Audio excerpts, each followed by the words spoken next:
When people use a firearm in self-defense, they could be arrested or sued and face extensive legal costs. Firearms Legal Protection provides uncapped legal defense for any member who uses a legal weapon in defense of themselves or others, providing members with peace of mind in these difficult situations by covering all attorney fees and other benefits. Use code EOTT at firearmslegal.com for a discount on all membership plans. Protect yourself.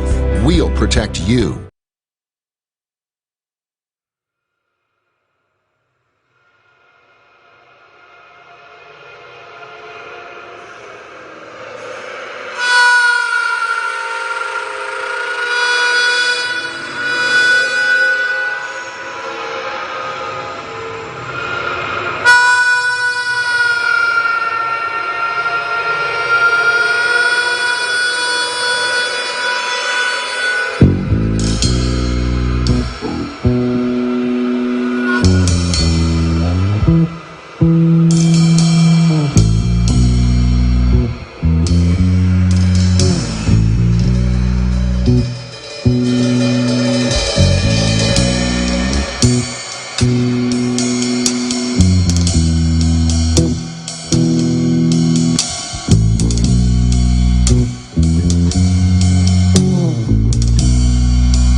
to ride, standing in the station, ready to step inside. All you can see, something that you do, was red as the future was waiting for you.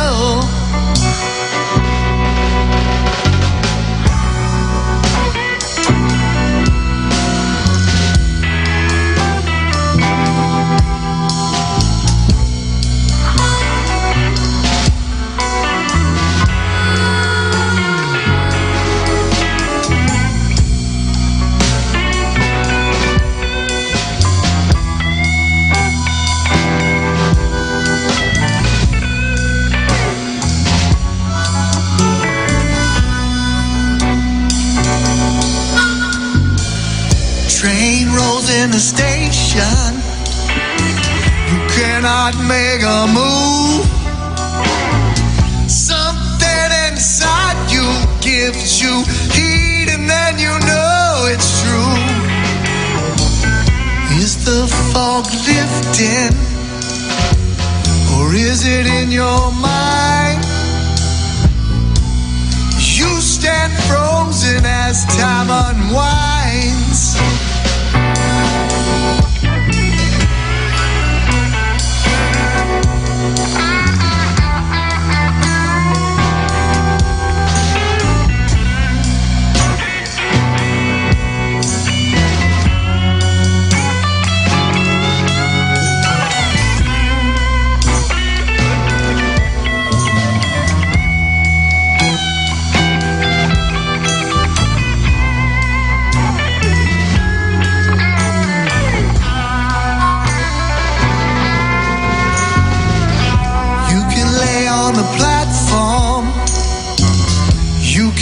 Weep and moan, or you can't reach your hand up and stop standing alone.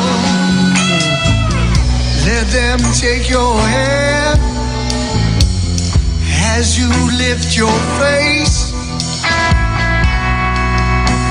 Rise and take your place.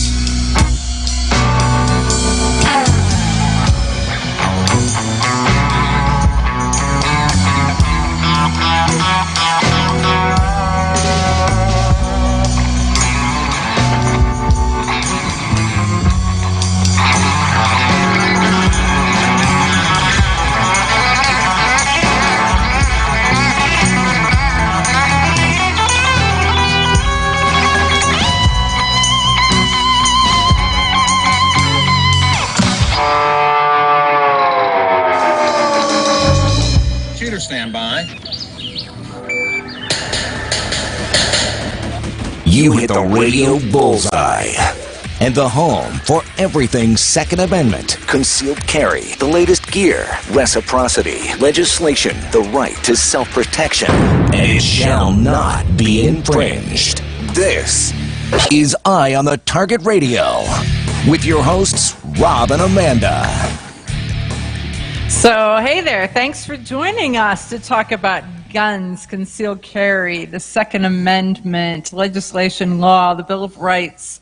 You know, so many different things. Whatever else we find entertaining. Collecting, guns, flying, yeah, all of that kind of stuff. You know, I was just reading an article, and it says that gun shows are the gateway drug. I'm like, I've been hooked for so long, I didn't even remember how I got into it. So, were they saying that as a positive thing or as a negative thing? Well, the anti-gunners are blaming it on the fact that if you go to a gun show, you're hooked, and then your brain is cooked, and then there's really no hope for you after that. There's no hope for you. After you buy your first gun, there is absolutely no hope for you. It's like, it's like that old potato chip thing about you can't have just one. Well, yeah. I got two hands, don't you? Right. So, yeah. You know, when I was a kid, I wanted a baby dragoon pistol, the worst way. Colt made these in 1848, and they were little dinky 5-shot 31 caliber pistols. My dad laughed at me like that. That was the stupidest thing he ever heard of. Right. Did you ever get one? No. Colt made that was what really made Colt famous. They really hit the big time in 1848 when everybody was going to California gold fields. Mm-hmm. And so they had a couple of big dragoon pistols, full-size 44s that they called the horse pistols at the time, because they were too big to carry in your pocket. You pretty much just left them strapped on your horse. You needed to be riding a horse to be able to help you, and the horse could carry Although, I mean, the outlaw Josie Wales, he carried a pair of them, and he walked around and his pants didn't fall off, so it's possible, apparently. Okay. Got it. But most people just got these little 31s. They had from 2-inch barrels to like 8-inch barrels on them, and they were so popular they made them until 1873 in the cartridge era. So it was a good plan when Colt decided that was what he was going to make, was this little pocket gun. Well, he was perfect then. There you go. There you go. So I have to tell you that this weekend I was out of town and had to fly home. And I am ever so grateful that I thought my entire program through and then could depend on someone else and their gun for the trip, because trying to fly home in this era of COVID and airplanes and airports and canceled flights and checked luggage and backed up people. You're barely able to get an airplane that's going somewhere, let alone Right. I was so grateful that I could just walk through the airport and get on an airplane. But let's talk a little bit about how, if you want to fly with a gun, how you fly with a gun. Because ideally, you call the airport first, the airline you're flying on, and ask them, because they'll tell you. Every one of them have a little bit different rules. Mm-hmm. We flew, Delta the one time, and they made us pick our gun up at the office when we landed. Right, and we've flown others where they zip-tied our suitcase so tight that we couldn't chew it open. Right, and other ones where they just spit it out on the thing just like normal and nothing's different. Right, and you're like, oh, it's... You just go in, you tell them normally you tell them you have a gun, they want to see it, you open a case, and they put a little case... You don't walk up to the counter and say, I have a gun. You say, excuse me, I'm flying with a firearm. Yeah, well, anyhow, they want to open it, and then they put a little tag in there that shows up on the X-ray of the bag that someone at least looked at it instead of... Well, and they sort of, but they don't know what they're looking at. Right, but at least if it's got a tag, then they say somebody's seen it. If it doesn't have a tag, then nobody's seen it yet, so... Well, and the thing is different airports have different rules also. So some of them are less stringent to the rules. Right. But if you're flying, you probably ought to know the rules for that airline, simply because, well, we met with Steph, who flew from Nebraska to Detroit with a gun and had no problem at all. And when she flew back, they were like, oh, no. Your ammo needs to be in its original box. So any ammo that is not in its original box gets jettisoned into our trash can here, because that's ever so much safer. And Incinerator guys like it, like popcorn. I'm pretty sure that would be the interesting part. So just know that there are rules, and whatever those rules are, if nothing else, like in its original box, maybe you flatten the box and stick it in there with it, because it doesn't add much to the weight, but you have that ability later. Because when you're starting, maybe you just have a box for flying, so that you take the right. That way, when you're somewhere, you're carrying your executive ammo. When you're home, you just carry your regular old plain stuff. Right, you can do whichever. But that way it goes back into a factory box.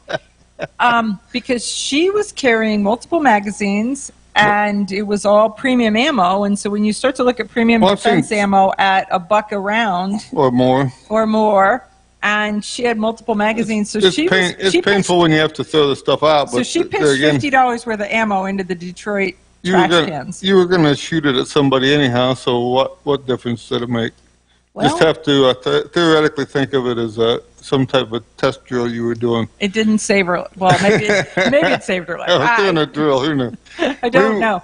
There's also other cases of where you're flying and you weren't going near, say, like Boston or New York, but for some reason your flight got diverted there, and then all of a sudden now your gun is not welcome there. Right, now you have a problem. And if you accept your luggage, you have a gun in New York without a permit. Correct. So you almost have to say, I have to leave it with the airport until they reset my flight. And so if I go to a hotel or whatever, I'm going with whatever I can buy at the Walmart that's outside of here, because I cannot accept my suitcase. But you can't, and they won't let you just accept your suitcase, take what you want, and give it back.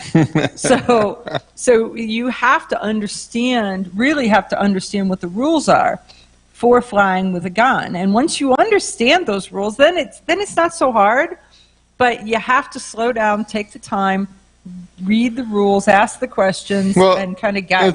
And it's kind of funny because I mean, not really funny, but it's kind of funny that we keep saying it's a free country, but it's not. Well, no, you know, the thing is it is a free country in the fact that it is their rules that you are flying, and it's commercially there. So our producer says, do you carry a spare set of underwear in your carry-on? Probably ought to think about that, you know. There have been times when you could, just an overnight layover. They got little stores all over the country you can buy stuff in. Or you can just go commando. Sure. Hey, they forced you into it. They forced me in. Yeah, no. You know, the thing was I'm seeing the Supreme Court's taking some rules on some of this, like where they charge you for having a gun in a place you weren't really supposed to be going, but you weren't going there in the first place. It wasn't your plan. Well, they're saying that they also lots of people have fallen victim to this with a knife. So they have a decorative pen knife on their keychain, or like a troop of Boy Scouts that all of a sudden gets taken off to somewhere, and all of a sudden all of them have their camp knife, and now every Boy Scout is in violation of the rules, right? And so they all end up with a criminal record and a huge fine for something that wasn't illegal in their neighborhood. So the Supreme Court's saying that if there wasn't a possibility for them to get the permits that they needed. Commando Campbell used to be your name. I love the involvement of our listeners at periodic times. Things pop up on our screen that are just, maybe probably shouldn't. But they're saying if you were fined, if you incurred legal fees, if you got say a felony or something out of this, something that had to be expunged or cleaned. They're saying that now some of the states, as they're listing Washington D.C. and New York specifically, you may be able to get your money back for whatever it costs to expunge your stuff. We're going to have Disney make them pay. Right. or, So or it's but elk yeah, and so, elk or whatever the national.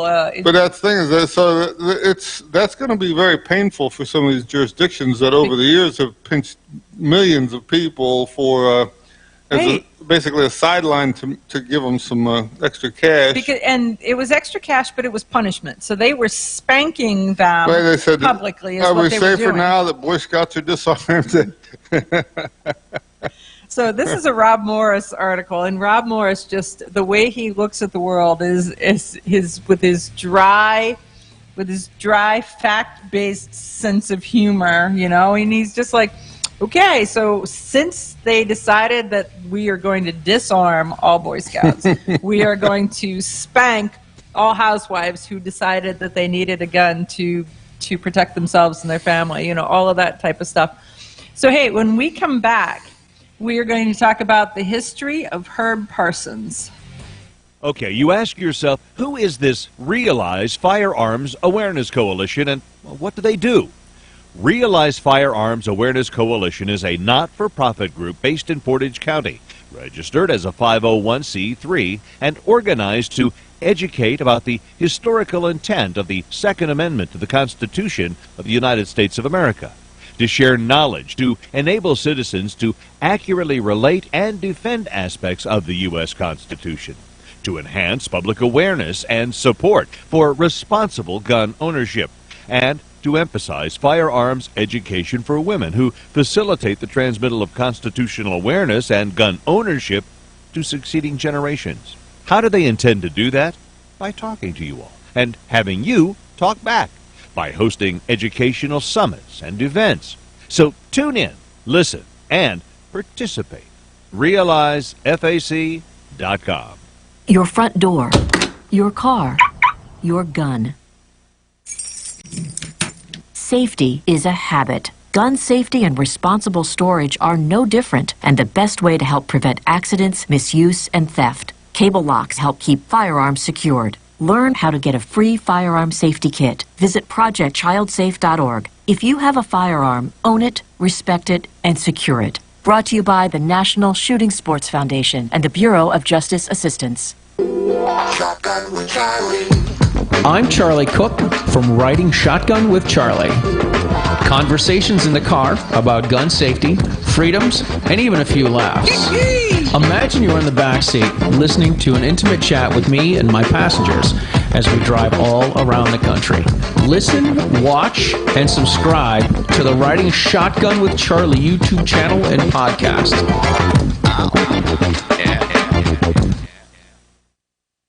Grab your friends and head to Georgia to train with the Complete Combatant. The Complete Combatant offers a unique approach to self-defense training, layering the first signs of danger, lethal versus non-lethal decisions, and even surviving the aftermath. They offer premier firearms training with a Range Master certified instructor and host the top minds in our industry. See the courses offered on thecompletecombatant.com. That's thecompletecombatant.com. When people use a firearm in self-defense, they could be arrested or sued and face extensive legal costs. Firearms Legal Protection provides uncapped legal defense for any member who uses a legal weapon in defense of themselves or others, providing members with peace of mind in these difficult situations by covering all attorney fees and other benefits. Use code EOTT at firearmslegal.com for a discount on all membership plans. Protect yourself. We'll protect you. Ladies, ever wish you could find a brand that understood the difference between feminine and functional? A brand that didn't make you choose between looking good and looking tough. Check out offhandgear.com, a brand designed by a gun girl / mom that closed the gap to give you feminine, durable, functional gear. Offhandgear.com, the brand that gets you. We all know rust is bad. To help keep rust from forming on your firearms, tools, and other ferrous-based items, you want to have Rust is Bad in your gun-safe toolbox and anywhere you want to be rust-free. Rust is Bad bolsters and G-strings deposit small, safe particles that coat your rust-vulnerable items. Save your valuable items with Rust is Bad. Go to www.eyeonthetargetradio.com and follow the link for more information. That's www.eyeonthetargetradio.com for Rust is Bad.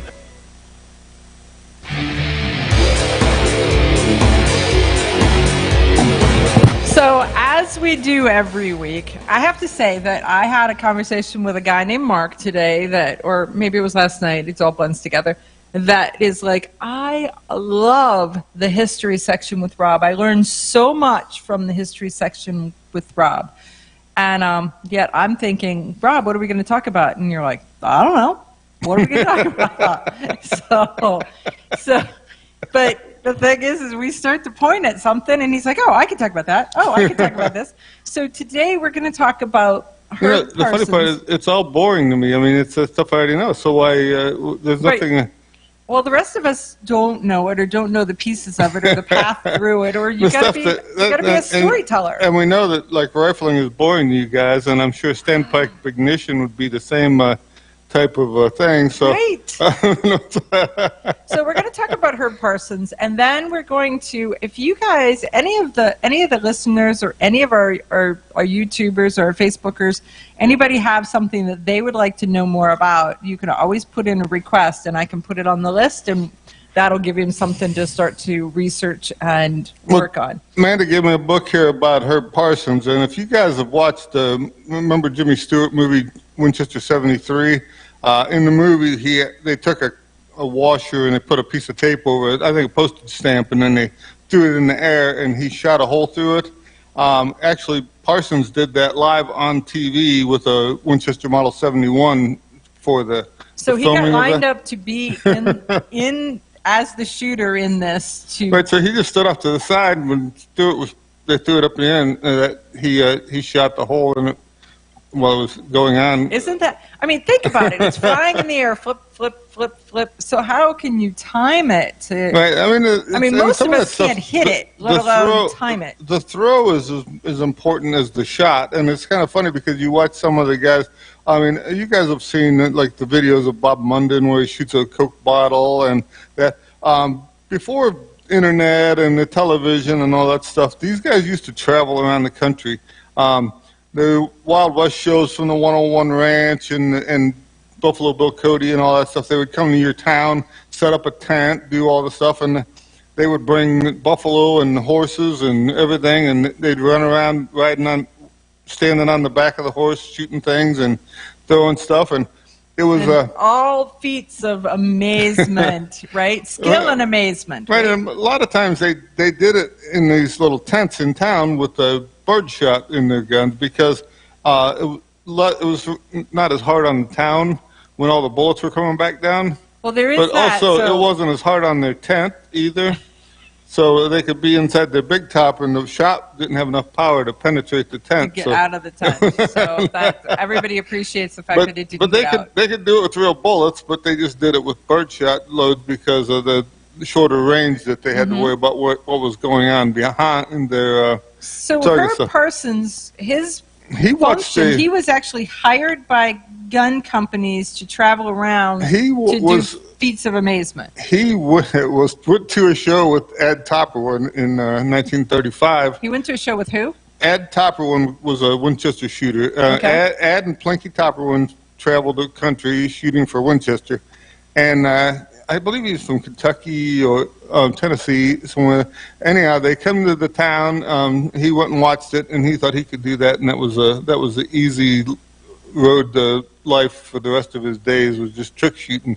Okay. So he contacted Winchester, and they eventually sent a salesman to deal with him, and they went hunting and did some stuff, and they seen that he did have some skill, so they gave him a show. I think it was $100 they paid him for his first exhibition shoot, and then he after that they hired him, and he was making $1,980 a year in 1936. In 1936, so he was making $1,900 a year. So but it was funny because in one of the letters he had went to a town, and the guy who was the hardware store that was having him put on the show was supposed to pay him $4.35. Well, he didn't realize that, and so he didn't charge the guy.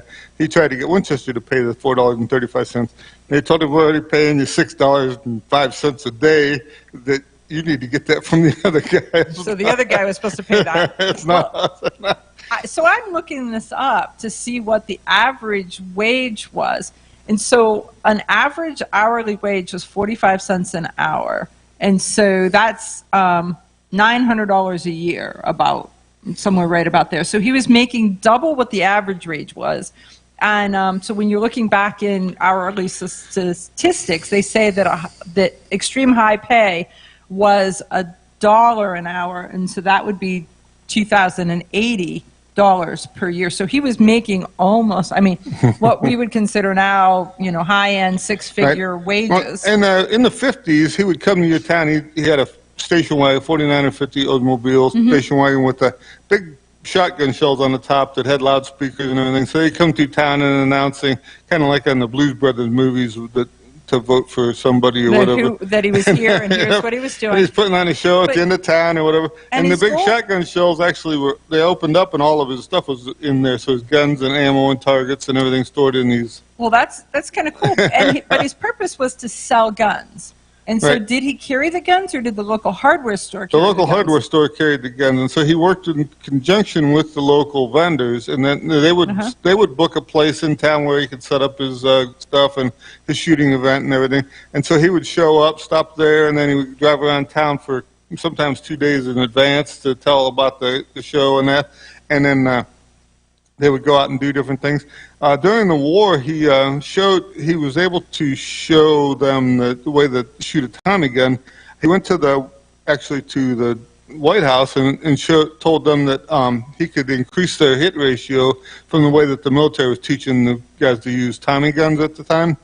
And they told him that they knew what they were doing and they didn't need his help. So, but during the shows during the war, he would get the sailors and the Army guys that were in the audience, get them up there and let them shoot the Tommy gun first, and then he would show them how to do it the other way.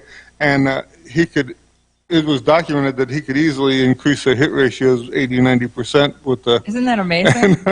and our government. And he's willing to teach them for free and show them all the stuff, but they said no. They were like, we know better. We know better.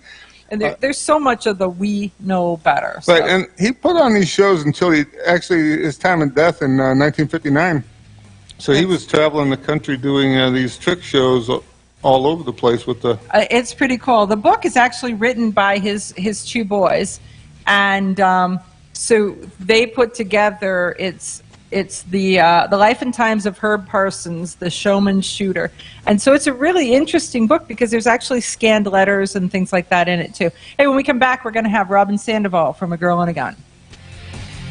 Grab your friends and head to Georgia to train with the Complete Combatant. The Complete Combatant offers a unique approach to self-defense training, layering the first signs of danger, lethal versus non-lethal decisions, and even surviving the aftermath. They offer premier firearms training with a range master certified instructor and host the top minds in our industry.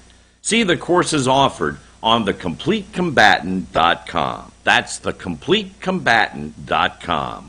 When people use a firearm in self-defense, they could be arrested or sued and face extensive legal costs. Firearms Legal Protection provides uncapped legal defense for any member who uses a legal weapon in defense of themselves or others, providing members with peace of mind in these difficult situations by covering all attorney fees and other benefits. Use code EOTT at firearmslegal.com for a discount on all membership plans. Protect yourself.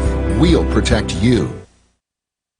Okay, you ask yourself, who is this Realize Firearms Awareness Coalition and what do they do? Realize Firearms Awareness Coalition is a not-for-profit group based in Portage County, registered as a 501c3 and organized to educate about the historical intent of the Second Amendment to the Constitution of the United States of America.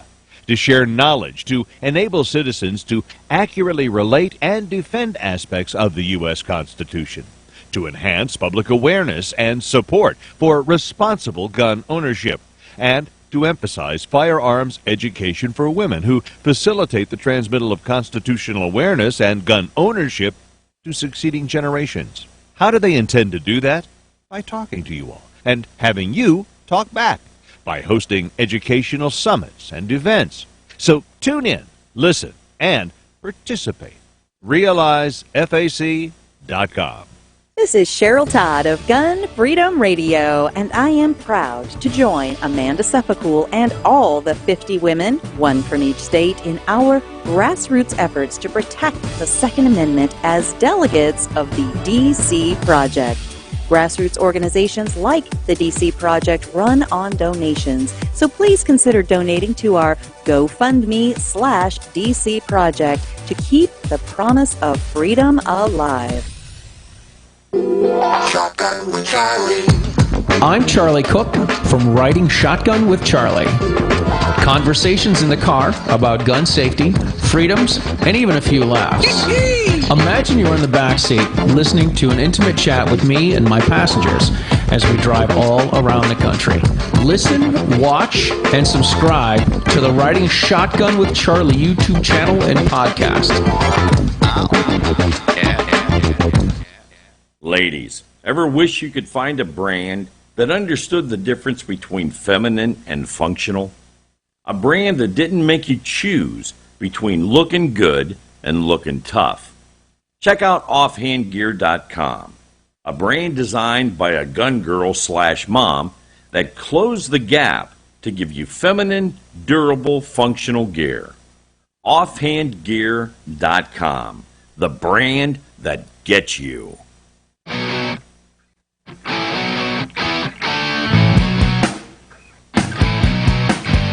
Hi, this is Paul Lathrop from the Polite Society podcast. I wanted to let you know that the show you're listening to is a proud member of the Self-Defense Radio Network. You can check out all the shows on the network by going to selfdefenseradio.net or tune in for more on Self-Defense Mondays on Karma Radio, krmaradio.com.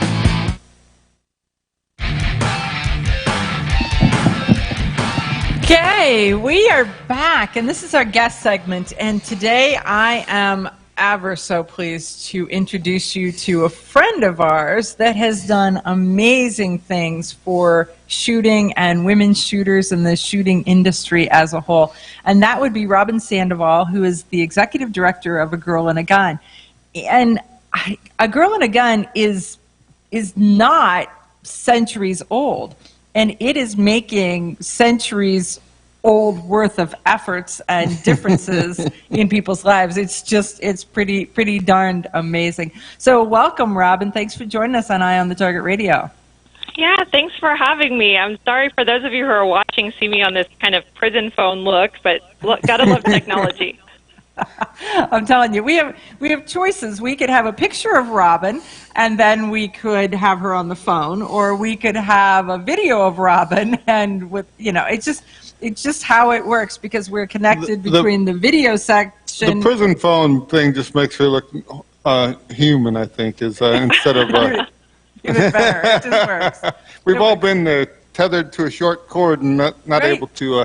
I don't know that we've all had the prison phone experience, Rob. Maybe you've had different experiences in your life. I was thinking more 16 tied to the kitchen phone while I talked to my boyfriend. Well, right? So I say back in the day, you only had one phone, and Ma was standing right there watching you the whole time. And you got it stretched as far as you can. In the corner. Exactly. So Robyn, tell folks a little bit about A Girl and a Gun and when it was created, because I think that's part of the amazement for me. Well, we're coming up on 11 years, so we reached our 10-year decade anniversary back in 2021, and we were founded in 2011 in Austin, Texas by Juliana Crowder. She was a firearms instructor who just wanted to get more women to the range. She was also a competitive shooter in IDPA, and she found women were coming out to the range but kind of sitting on the sidelines of their lives. They would be there to cheer on their significant other, but they themselves didn't want to shoot. And so she really set out to ask the question is, what are the barriers to get women shooting and to get women participating in the pastime that we love so much. And at the time, I was a new gun owner who sought out training, and that's how I met Juliana, and she and I partnered up, and now we have Girls Night Out at the range at more than 250 ranges across the country. And I was just compiling our end-of-year stats, and in 2021, we trained 35,214 women. 35,000 women. That's the thing with the numbers of guns that they're selling. They're saying that I think 40% are going to the women's market. How much are you seeing that you're growing more ranges? Are you having trouble finding enough ranges? Is there anything like that you're going to see? Is that going to be a new thing for 2022? Is everybody's going to have to build a new range because there's no place for everybody to fit in? Well, we always are looking for new ranges. We do have a lot of ranges that come on board. The thing that makes a girl and a gun unique is that we believe in women mentoring other women. So if there's not a female instructor on staff, then that's not a range that we could probably use unless they allow an outside instructor, which is also a barrier for a lot of ranges. They might allow outside coaching, but they don't allow outside instruction. So all of our chapters are run by certified instructors. They are facilitators of the range, they are facilitators of our chapters, and they're all independent contracted instructors with us. So it's kind of finding the perfect storm of the right instructor who's a woman and qualified, and the range that is a viable range that we can use. And that will work with you, because I would think that there are some that are like, well, we know better. And so you've had to have that whole conversation where it's like, it just doesn't fit in our model. You're saying some fat guy in a plaid shirt saying that? Or what? Maybe. I think Rob's feeling attacked. Well, it's true that we have that conversation a lot of times with ranges to let them see the benefit of our program. The fact that we bring in so many women, that we have so much foot traffic coming in the door, and most importantly, we have that recurring engagement. So all of our chapters meet 2, 3, 4 times a month.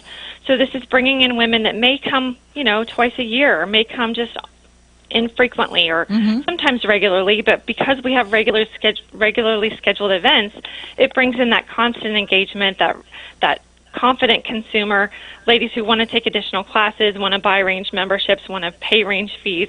So it's about really creating a dynamic experience, or really growing a community at a local range so that range can prosper and give us a safe place to shoot on the regular. Well, and that makes so much sense, because frankly, once you start to shoot, you're like, oh, what are you shooting? Oh, I need one of those. What's that range bag look like? Oh, I think I need that. Well, and it's a lot of fun. It's a lot more fun, say, to go with your friends than it is to go by yourself. So if you just go there by yourself to shoot for a little bit, a half hour, 45 minutes, you're bored. Where if you got a couple of people that you can compete with, now it keeps your attention going till you're so poor you can't afford to get home. You're buying more guns, you're buying more ammo, you're buying more gear, all of that to support this educational process that you're doing. Yeah, and that's what I tell guys who are, a lot of times men are really interested in getting their wives involved in shooting. And I tell them it just means you get to buy more guns. It's win-win for everybody. She wants the guns, you get guns. It's win-win for everybody. Yeah, I have to say that a couple weeks ago I was interviewed by Channel 5 News, and we went to the range and I shot, and I showed the video to my husband, and he was like, "Hey, what gun are you shooting? That one's mine. Why did you have my gun at the range?" And I was like, "Shh, don't ask." Right? I mean, so it becomes community property at that point, and so it's whatever is the best thing for whatever we're doing today, kind of thing. It was really cute because my parents were here over Christmas, and my dad's asked, my dad's not a gun guy. I didn't grow up around firearms, but my dad is a car guy, and so in the middle of the conversation, he's like, "Why do you have all these guns?" And I said, "Why do you have all those cars?" And the light bulb went on for him. He's like, "There are some for speed, there are some for towing, there are some for competition, there are some, for shows." And so some because I just want some. Yes, and some just because you want it. So it was really cute to make that connection for him. But I did recently have to answer that question too. That is a exact correct answer too, because it's like all of these purposes, they do different things for different reasons. When I went to the range, it was like, okay, I'm going not for me, but to showcase like the best looking target I can do. So which means I want the largest gun that I could possibly have in that caliber, and it just happened to be his. So it worked. And I didn't embarrass myself, which is always a really good thing. Yeah, shooting on camera definitely adds added pressure for sure. Oh my, yes. So speaking of that, do you get a lot of interviews? Do you talk a lot to different places where they're trying to understand what are you doing and why are you doing it, and I don't get it? Yeah, I get a lot of inquiries that I field from local media and national media about women coming into the shooting community, especially like you said, Rob, there's so many women who are new to gun ownership that a lot of times the media is looking for that question as to why are they coming to us. So I actually compiled some metrics that I'm about to publish. I'll give you guys a sneak peek of them. Oh, that'd be great. We've asked everyone who joined A Girl and a Gun in the past 2 years, we always ask some questions of them.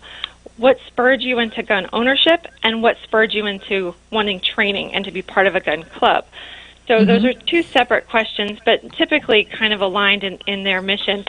So we found that some things are trending down just as we would have expected.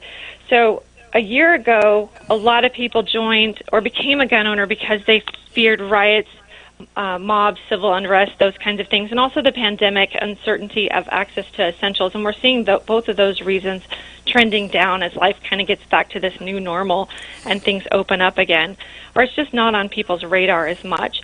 But what we're finding trending up is that people are being urged by their family member or friends, and that they have new firearms in the household, so they want to become trained so that they're more proficient with the guns that are brought into their home. So families and friends seem to be the guiding motivator for why women are purchasing guns and why they're seeking training, which is a better, hopefully it's more to have fun and have empowerment and less of a reason of fear, and hopefully that's a really good thing. So, okay, so we've got a question from one of our listeners that says, can Robyn tell us how she became a Second Amendment activist? Well, an activist specifically was just because I love our Second Amendment rights. I came into gun ownership not kind of kicking and screaming. It was not something I expected. Like I said, I did not grow up around firearms at all.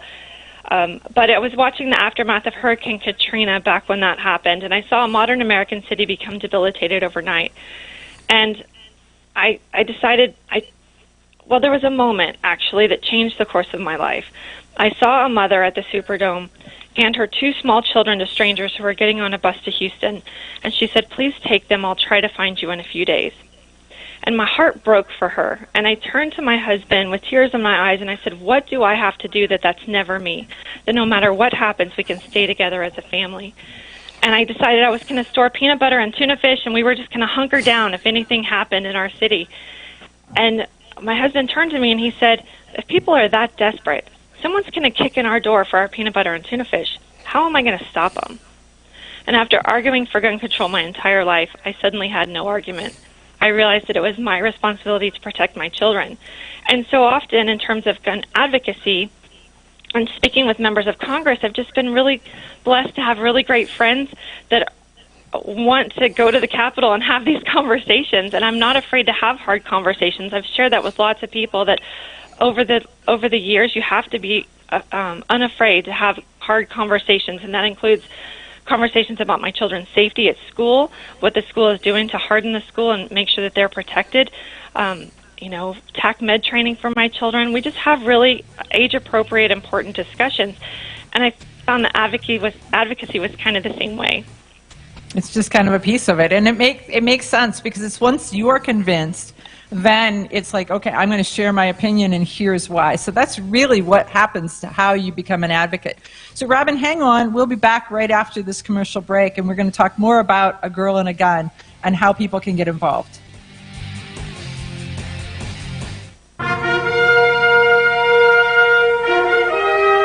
Honest citizens like you protect themselves every day.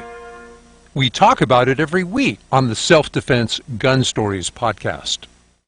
Were these gun owners lucky, or did they have a plan? How should we defend the people we love? We discuss recent examples on the Self-Defense Gun Stories podcast. Put us in your pocket.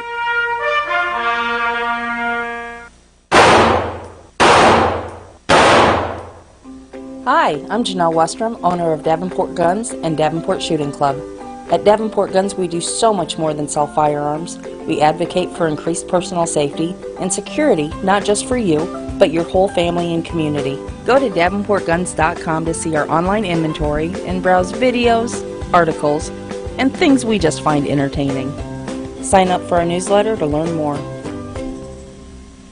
This is Cheryl Todd of Gun Freedom Radio, and I am proud to join Amanda Suffolk and all the 50 women, one from each state, in our grassroots efforts to protect the Second Amendment as delegates of the DC Project. Grassroots organizations like the DC Project run on donations, so please consider donating to our GoFundMe/DC Project to keep the promise of freedom alive.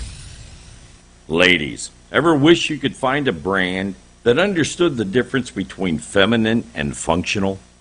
A brand that didn't make you choose between looking good and looking tough? Check out offhandgear.com, a brand designed by a gun girl/mom that closed the gap to give you feminine, durable, functional gear. Offhandgear.com, the brand that gets you. Okay, you ask yourself, who is this Realize Firearms Awareness Coalition, and what do they do? Realize Firearms Awareness Coalition is a not-for-profit group based in Portage County, registered as a 501c3, and organized to educate about the historical intent of the Second Amendment to the Constitution of the United States of America, to share knowledge, to enable citizens to accurately relate and defend aspects of the U.S. Constitution, to enhance public awareness and support for responsible gun ownership, and to emphasize firearms education for women who facilitate the transmittal of constitutional awareness and gun ownership to succeeding generations. How do they intend to do that? By talking to you all and having you talk back, by hosting educational summits and events. So tune in, listen, and participate. RealizeFAC.com. Shotgun with Charlie. I'm Charlie Cook from Writing Shotgun with Charlie. Conversations in the car about gun safety, freedoms, and even a few laughs. Imagine you're in the back seat listening to an intimate chat with me and my passengers as we drive all around the country. Listen, watch, and subscribe to the Writing Shotgun with Charlie YouTube channel and podcast. When people use a firearm in self-defense, they could be arrested or sued and face extensive legal costs. Firearms Legal Protection provides uncapped legal defense for any member who uses a legal weapon in defense of themselves or others, providing members with peace of mind in these difficult situations by covering all attorney fees and other benefits. Use code EOTT at firearmslegal.com for a discount on all membership plans. Protect yourself. We'll protect you.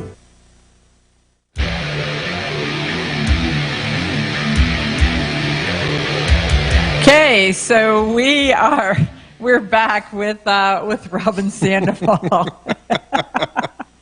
and so we are back. So they're making fun of me saying I'm circling back. Circling back. And so we all know where circling back comes from. But Robyn and A Girl and a Gun. So you have shooting chapters in how many states? We have about 250 host ranges across the country. So we have members in all 50 states. Not all states have a chapter, but we have members in all 50 states because we have a national e-chapter. So we have a lot of kind of homeless, chapterless ladies that still participate with us and come to our events. Okay, so they can do all the online stuff, and I know that you have. They can go to the little, I don't know what they call them, the rendezvous or whatever. So it's called a conference. It's not a rendezvous. It's called conference. And you do. Well, the Black Platter guys call it a rendezvous. I don't know. Right. Those would be the commando guys again. We're not just going there. So But the other thing that you do is you do like book reading. What do you call them? It's a book club or book readings, and you have the authors come on. And so once a month we have a book assigned. We have a lot of ladies who are avid readers, and I really wanted to encourage these ladies to think about self-defense off the range. What are some of the things that you can learn? In fact, most things you can learn when you're reading books and learning the context of a self-defense situation or decisions that you might want to make in advance of a self-defense situation. And so we started having a book of the month where ladies read throughout the month, and on the last Thursday, the fourth Thursday of the month, we meet with the author and talk about it. The author in some cases, not always, they can't always join us, but usually they can. And then it just gives ladies an opportunity to ask questions and gives kind of solidifies any of that author's perspective on things. It's been really, really valuable for those ladies to just have these new conversations on new topics that they might not have been exposed to before. Well, I just think it's amazing, and for you to hook up with the authors so that they get this whole multimedia experience with it. So it's not only the book. I mean, there's not many times in most of our lives when you have an opportunity to read a book and then talk to the author. Sometimes we in media have a kind of a different opportunity than the rest of the populace, but the fact that you make that available to everybody is just another great feature. I'm really lucky to have a lot of great friends and colleagues in the industry who have written really fantastic books, and so a lot of them are personal friends or people that I know. But there are some authors that are a little bit out of my social circle, so if that happens or if I can't get in touch with them, usually I have a friend or a colleague within my social circle that is an expert on that subject matter and can provide perspective and answer questions, so it's worked out really well. That is great. So could you name drop a couple of the books that you guys have done recently? Well, last month was Tom Given's Concealed Carry class. That was a really great one. Masad Ayub was the month before that, and both Tom and Mass joined us at our book club meeting.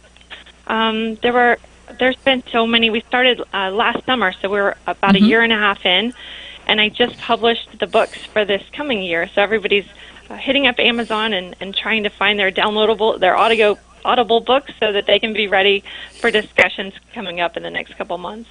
Oh, okay. So you roll out a year's worth of books at a time? I just did because people wanted to get a head start. What we found was that in the beginning, people thought, oh, one a month, that's so few. But then, life happens. And it goes a month and they miss that one, but then they jump into the next one. So it gives everybody kind of a good heads up to have those for a few months. Yeah, so that's a great thing. And then I think sometimes in the winter months you have more time than you have in the summer months. So getting it ahead of time for when you're cold and rainy and snowy and shut in is always a good thing. This summer we added a couple shorter ones and some fiction ones too from some of our friends in the industry, so that if you need good by the pool or on the beach summer reading, we have those options too. It's not always learning. Some of this material can be really, really dense, very intense, really serious. So this year in 2022, we're trying to mix it up a little bit. Mix it. That's kind of cool. So what's new and on the horizon for A Girl and a Gun? For 2022, one of our big events that we have coming up that's new to us is our sniper school.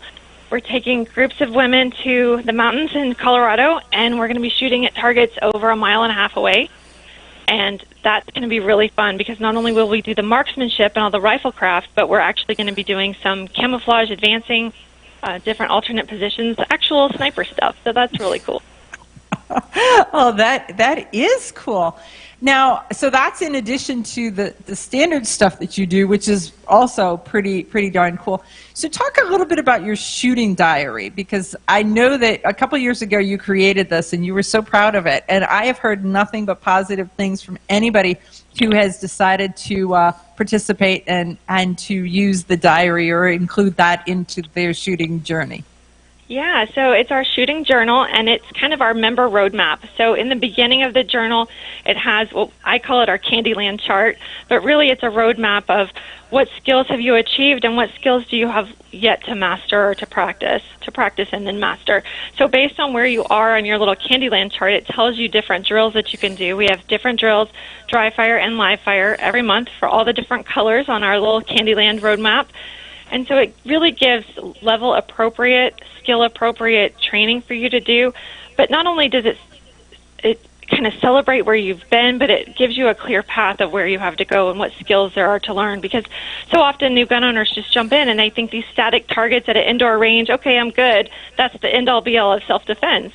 And now we actually give them a roadmap so that they can see what those skills are that they actually need to develop and drills to help them get there. So our journal is fantastic. It's 208 pages full of personal development, goal setting, drills, information. It's really, really great. I just ran the numbers, and in 2021 we sold 822 of them, and we shipped, and that was shipped, and then over 2,400 of them were downloaded by members. So I'm glad people are. So that's something that you buy, or is it you get when you join as a member?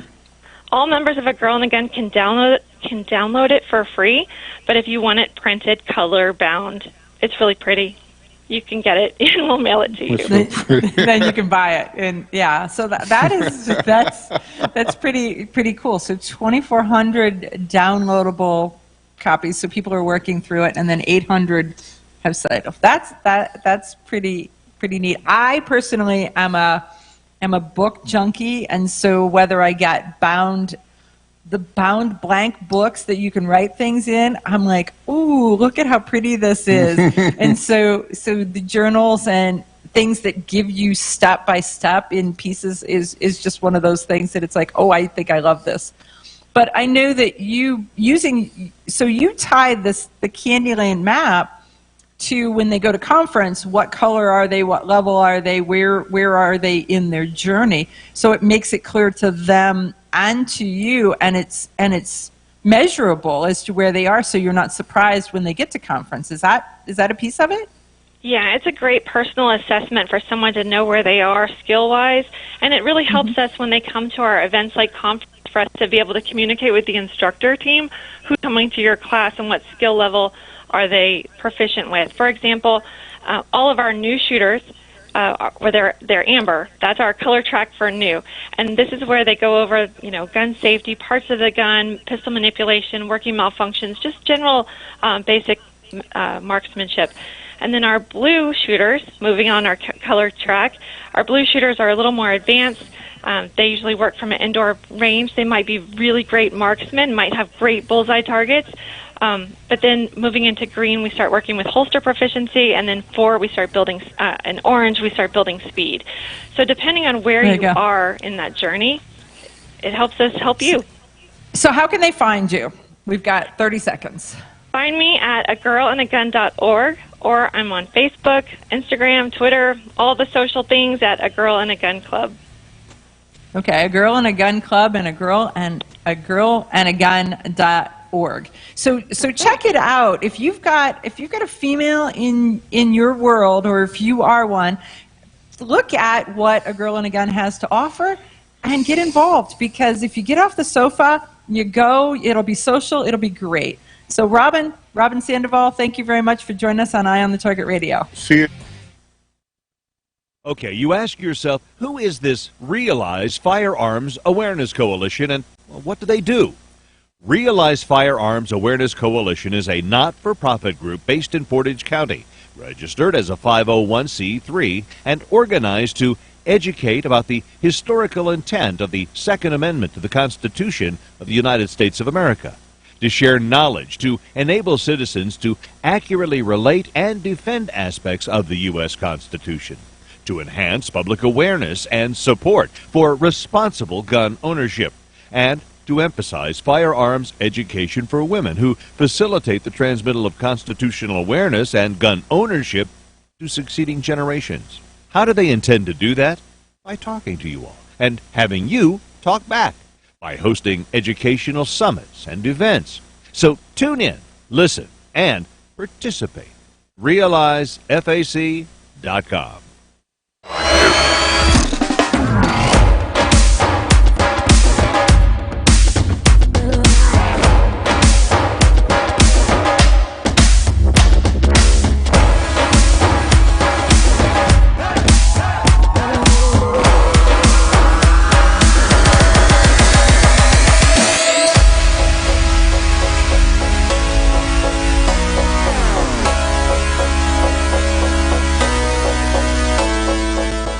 When people use a firearm in self-defense, they could be arrested or sued and face extensive legal costs. Firearms Legal Protection provides uncapped legal defense for any member who uses a legal weapon in defense of themselves or others, providing members with peace of mind in these difficult situations by covering all attorney fees and other benefits. Use code EOTT at firearmslegal.com for a discount on all membership plans. Protect yourself. We'll protect you.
supposed to ride.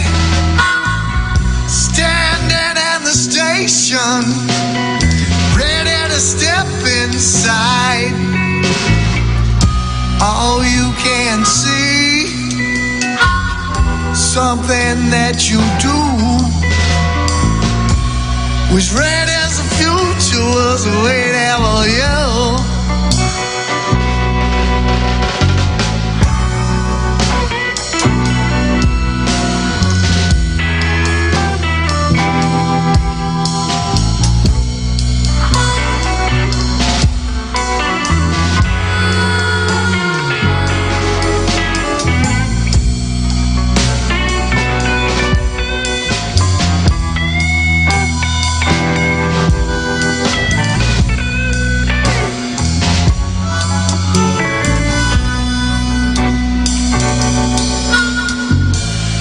Train rolls in the station, you cannot make a move. Something inside you gives you heat, and then you know it's true. Is the fog lifting, or is it in your mind? You stand frozen as time unwinds.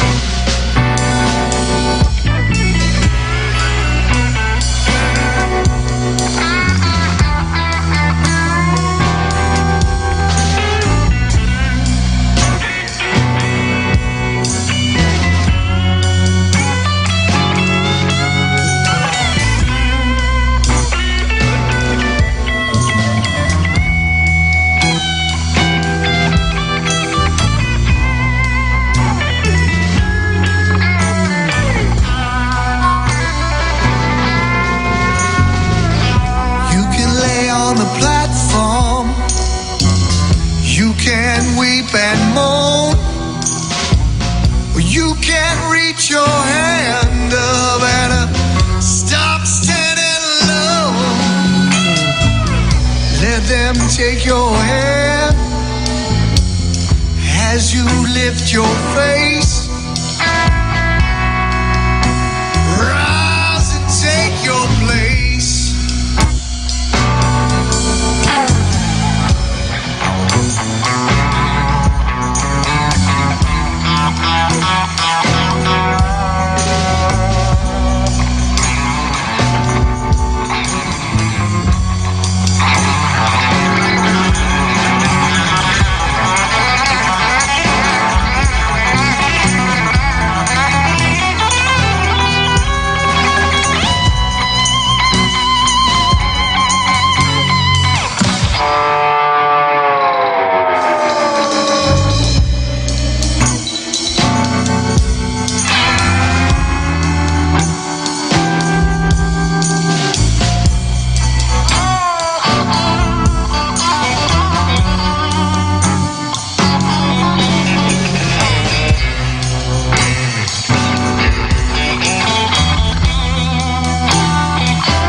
It shall not be infringed.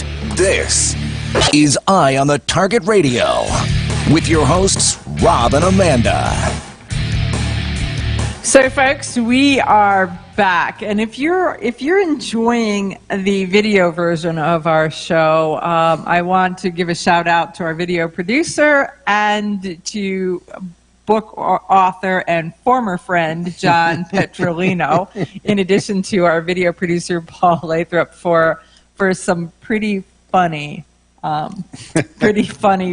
photos, static photos that are showing as the intro and exit to our show. So continuing on, let's talk a little bit about why criminals break the law. And so they keep trying to pass gun laws, and they pass more and more gun laws, and so they make more of us criminals, and with no belief that criminals break whatever laws that you pass. And so Chicago's a perfect example of this. So Chicago has what they call bail reform. And so they have been working on making it so where people don't spend a lot of time in jail, and they make it affordable for them to get out of or bail themselves out of jail. And so there is a Quincy Cole, who's 27 years old, and he is out on bail for arson. And the prosecutor wanted to actually charge him with murder. And he was on bail for felony arson. The prosecutors only approved the arson charges, but the records show that the police wanted to charge him with murder in the pending case. So it was not only arson, but arson that caused a death. This is what he was out on bail for. So now he is back in jail because he shot the 19-year-old backseat passenger of his car inadvertently.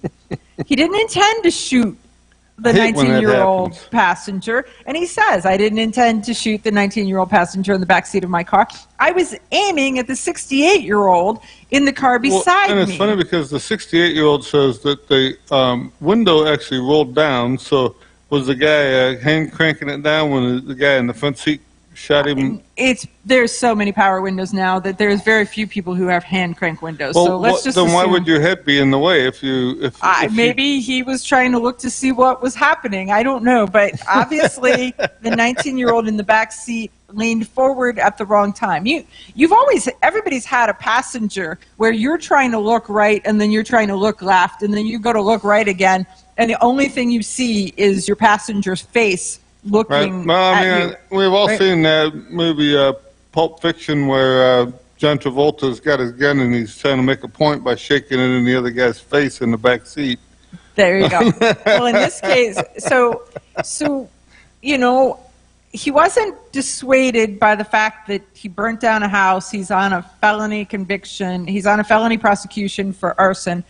They wanted to prosecute him for murder. Now he's going to be prosecuted for this murder. The other part of the article was that he was like number 45 in Chicago who had been a felon on parole that was had either shot someone or killed someone or tried to kill someone. While already on felony bail. So he was on bail for a felony charge to begin with. So he was number 45 out of how many? In 2021, 45. What do they call that? The recidivism rate, I don't think it's called, what they call it, prison reform or something. I don't think there's nothing reforming here. It's like a bungee jumping. It's repeat, something. But anyhow, I just found that, be careful. If your friend is out on bond for a felony, don't get in the back seat. We'll just start there, end there, work there, go from there. So what else you got? Well, a lot of stuff like that with just hanging out with them. Does things go bad for you? Choose your friends wisely. Right.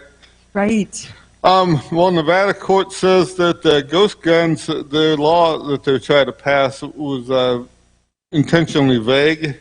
Okay. And so they're wanting to know where unfinished gun starts? Does it start when they pour the molten metal? Does it start when it's a group of chemicals that's poured into a mold? Is it as soon as there's a cut with a saw or something? So apparently they couldn't answer that, so they've thrown that case out of court right now. So well, that is some great. of these So that is common sense gun laws that they keep trying to pass that aren't common or sensical.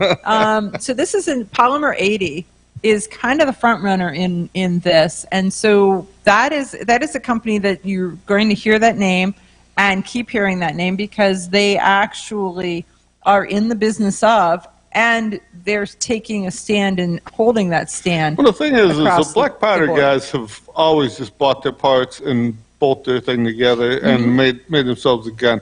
The other guns, they were always so easily to get and reasonably priced that it wasn't really worth your trouble to make one.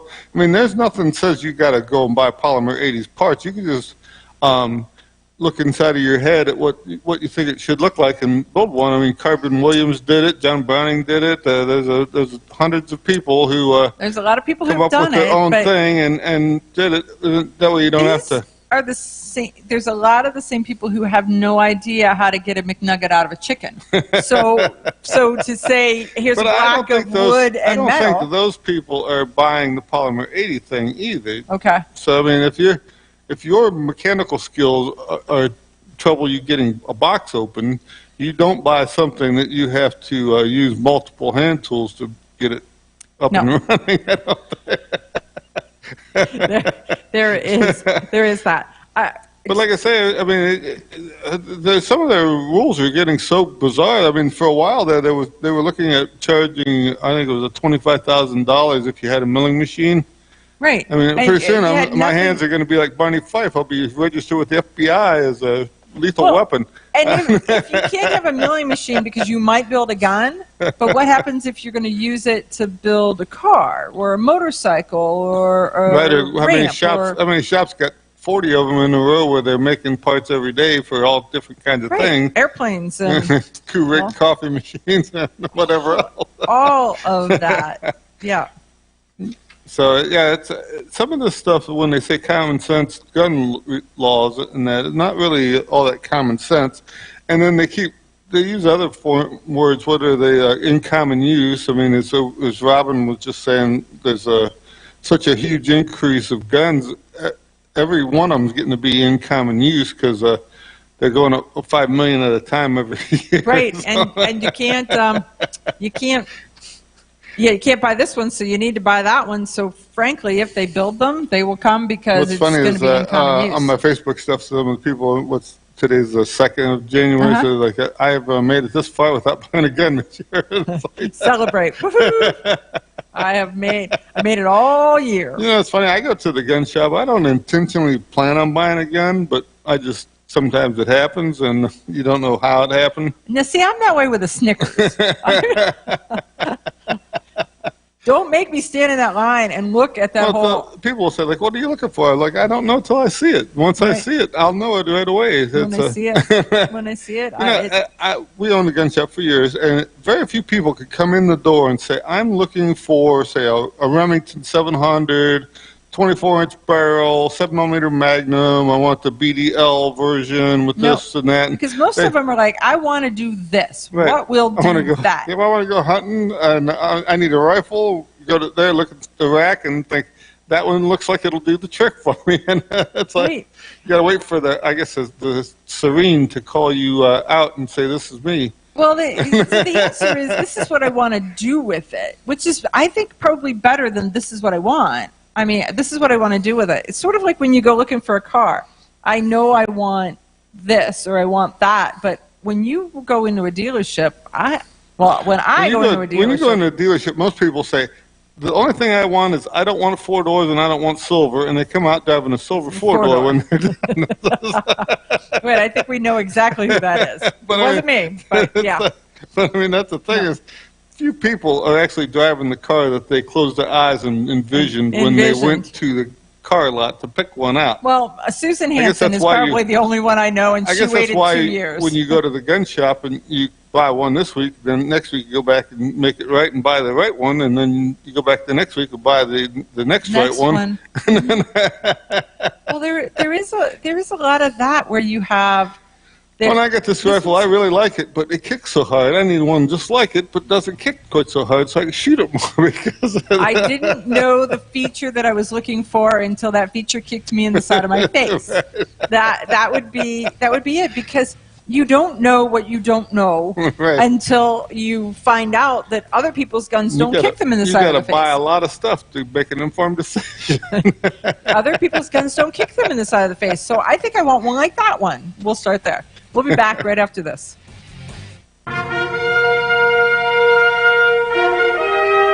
Honest citizens like you protect themselves every day. We talk about it every week on the Self-Defense Gun Stories podcast. Were these gun owners lucky, or did they have a plan?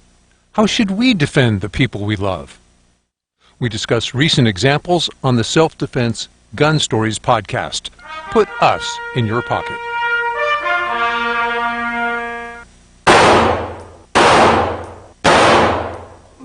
Hi, I'm Janelle Westrom, owner of Davenport Guns and Davenport Shooting Club.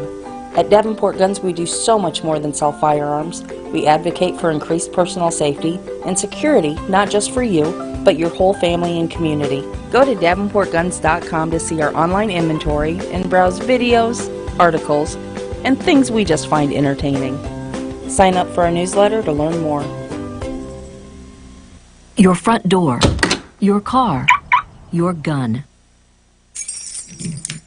Safety is a habit. Gun safety and responsible storage are no different, and the best way to help prevent accidents, misuse, and theft. Cable locks help keep firearms secured. Learn how to get a free firearm safety kit. Visit projectchildsafe.org. If you have a firearm, own it, respect it, and secure it. Brought to you by the National Shooting Sports Foundation and the Bureau of Justice Assistance.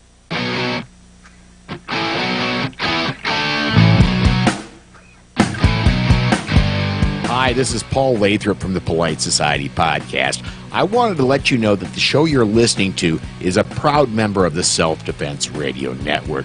You can check out all the shows on the network by going to selfdefenseradio.net or tune in for more on Self-Defense Mondays on Karma Radio, krmaradio.com. This is Cheryl Todd of Gun Freedom Radio, and I am proud to join Amanda Suffolk and all the 50 women, one from each state, in our grassroots efforts to protect the Second Amendment as delegates of the DC Project. Grassroots organizations like the DC Project run on donations, so please consider donating to our GoFundMe/DC Project to keep the promise of freedom alive. When people use a firearm in self-defense, they could be arrested or sued and face extensive legal costs. Firearms Legal Protection provides uncapped legal defense for any member who uses a legal weapon in defense of themselves or others, providing members with peace of mind in these difficult situations by covering all attorney fees and other benefits. Use code EOTT at firearmslegal.com for a discount on all membership plans. Protect yourself. We'll protect you. Ladies, ever wish you could find a brand that understood the difference between feminine and functional? A brand that didn't make you choose between looking good and looking tough.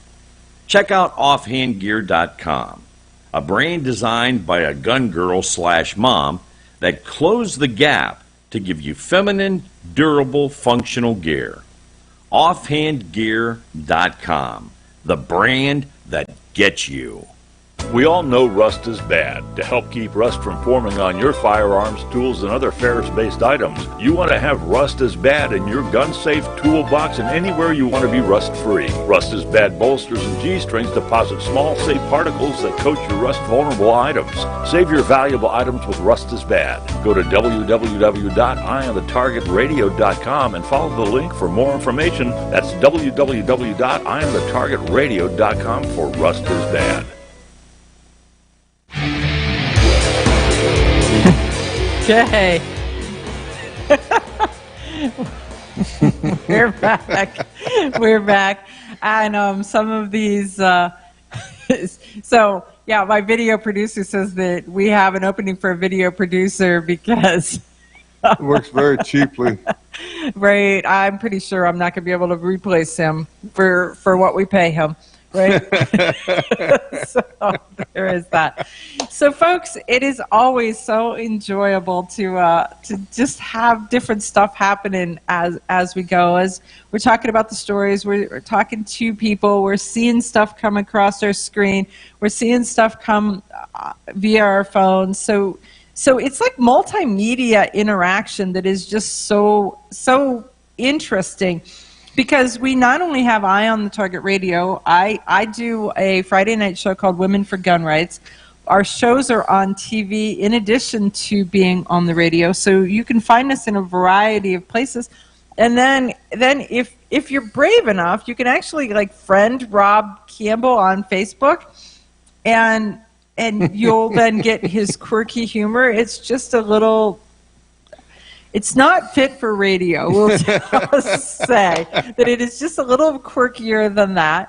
I'm almost up to my 5,000 Facebook friend cap, and I've got a second page that I try to run stuff on both of them when I remember. What's funny is I do an internet show with the guy Mike on the mic that does close quarters combat, and it's sometimes it's just new product. Mm-hmm. We just go over new things. Sometimes we actually have some actual MMA fighters and world class. I'm telling you, it's pretty interesting when they start to talk about how they train. You know, they train in a different way than a lot of trainers do, because Mike wants them to run and jump and be high on adrenaline prior to. Yeah, he wants you to. You need to be huffing and puffing and thinking about what's going on and doing as much stuff as physical exertion before you start into the drill, because that's how it's going to be in reality. And if you've never shot in that manner, you are jerky and you're shaky and you're... Well, it's hard to go. We call it full go, and you dress in like a suit that's all rubberized for MMA, so you can punch each other's brains out. And you'll go in there and you're punching as hard as you can, elbows, knees, everything, and then all of a sudden you have to stop, turn, address your target, and then shoot. And it's hard to go from punching and kicking to standing still trying to actually hit something. Mm-hmm. Right, and there's very few ranges that actually are set up to allow you to do that stuff. And that's the thing too, is we have like rules where if you start into a drill and something goes wrong, say you forgot to load your gun, or your magazine falls out, or your gun just doesn't work, now you have to continue on, so your gun turns into a hammer, or you have to do a clearing drill or a reload prior to shooting your gun or something. Put it in action in some way. Yeah, exactly. So it's more realistic instead of just calling time out and starting over again with all your stuff working. I mean, you never know when all of a sudden a donut might get in the road of your slide function or something. Well, speaking of, I've got to tell you this. I mean, my circle of friends and acquaintances kind of knows that I'm a gun person. So I was talking the other day about the fact that at church, Christmas Eve's church service, somebody moved up a couple rows to sit directly behind me to ask questions about Ohio's constitutional carry, concealed carry licenses, what do they have to do, how do they have to do their training, you know, and and more people kind of turned to have this whispered conversation before the service started. It was great. Then we were in Florida, and so we're down in Florida. We run into a gal that I've known that was Ohio-based before, moved to Florida, and she says, I need to show you my gun. There's something wrong with it. My bullets are turning black, and I don't know what to do, and I don't know how to clean them. And I'm like, well... Oh, the dreaded black bullet. The dreaded black bullets. So I'm like, look, it's just oxidation on the brass, and it's not that big a deal. It really isn't. So some of the oil from the revolver has moved over and it's shifted. So as long as you feel them and they feel smooth and and they're not crusty Take or them out of your rusty gun, or- put them in your pocket for a day or two. They'll shine right back They'll up. shine back up, right? But so she brings me, the bullets are in like a dessert bowl, and the gun is there. And when she hands me the gun, I go to open it, and there is a Tylenol PM wedged down in where so this is a shrouded hammer revolver, and it's wedged down in there, so you can't cock the hammer until you pop out the Tylenol PM. Maybe that's a safety device. I was like, I'm not sure what this is, but it shouldn't be there, right? so I got her back into operation, and I did this. She's like, I need to go to the range. Would you go to the range with me? And I could say, well, obviously you haven't been in a little while, and so I'm not going to second guess you, but yeah, let's do that because you definitely need to. So if you haven't pulled your gun out in a while and it's in a drawer or it's in a case or it's in a whatever, check it. Go look for errant French fries or extra salt or Tylenol PMs or bullets that turn black. But you ought to know what your gun looks like. You ought to know what your bullets look like. And frankly, it's the best thing if she questions that they look different. And ask that so that you know what it should look like and that it doesn't look like that now. Why? We went to the range just the other day, and I had, when I was down with the corona, I was able to find one of the DVG-1 pistols that I've been looking for 2 years that they said they were making.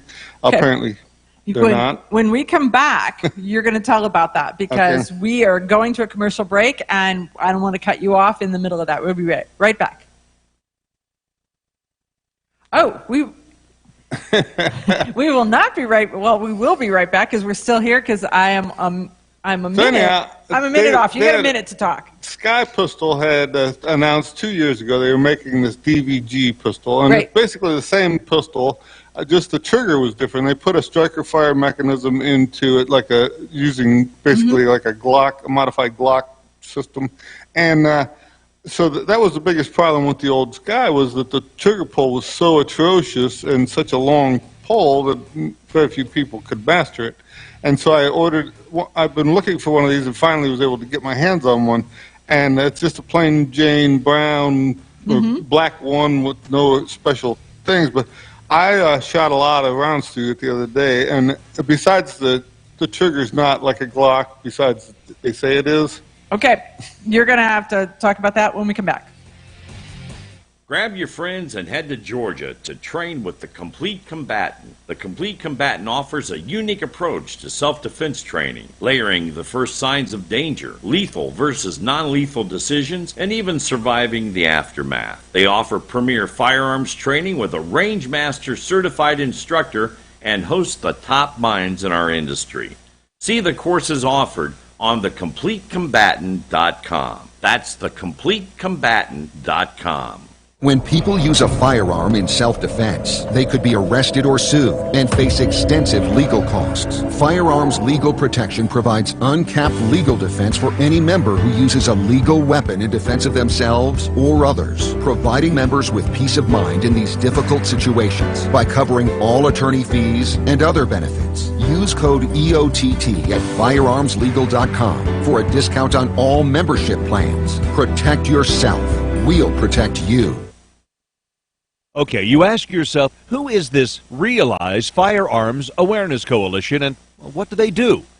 Realize Firearms Awareness Coalition is a not-for-profit group based in Portage County, registered as a 501c3 and organized to educate about the historical intent of the Second Amendment to the Constitution of the United States of America, to share knowledge, to enable citizens to accurately relate and defend aspects of the U.S. Constitution, to enhance public awareness and support for responsible gun ownership, and to emphasize firearms education for women who facilitate the transmittal of constitutional awareness and gun ownership to succeeding generations.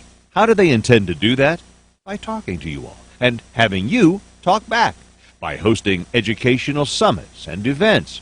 So tune in, listen, and participate. RealizeFAC.com. Ladies, ever wish you could find a brand that understood the difference between feminine and functional? A brand that didn't make you choose between looking good and looking tough. Check out offhandgear.com, a brand designed by a gun girl / mom that closed the gap to give you feminine, durable, functional gear. Offhandgear.com, the brand that gets you. We all know rust is bad. To help keep rust from forming on your firearms, tools, and other ferrous-based items, you want to have Rust is Bad in your gun-safe toolbox and anywhere you want to be rust-free. Rust is Bad bolsters and G-strings deposit small, safe particles that coat your rust-vulnerable items. Save your valuable items with Rust is Bad. Go to www.eyeonthetargetradio.com and follow the link for more information. That's www.eyeonthetargetradio.com for Rust is Bad. Your front door, your car, your gun. Safety is a habit. Gun safety and responsible storage are no different, and the best way to help prevent accidents, misuse, and theft. Cable locks help keep firearms secured. Learn how to get a free firearm safety kit. Visit projectchildsafe.org. If you have a firearm, own it, respect it, and secure it. Brought to you by the National Shooting Sports Foundation and the Bureau of Justice Assistance. Shotgun with Charlie. I'm Charlie Cook from Riding Shotgun with Charlie. Conversations in the car about gun safety, freedoms, and even a few laughs. Imagine you're in the back seat listening to an intimate chat with me and my passengers as we drive all around the country. Listen, watch, and subscribe to the Riding Shotgun with Charlie YouTube channel and podcast.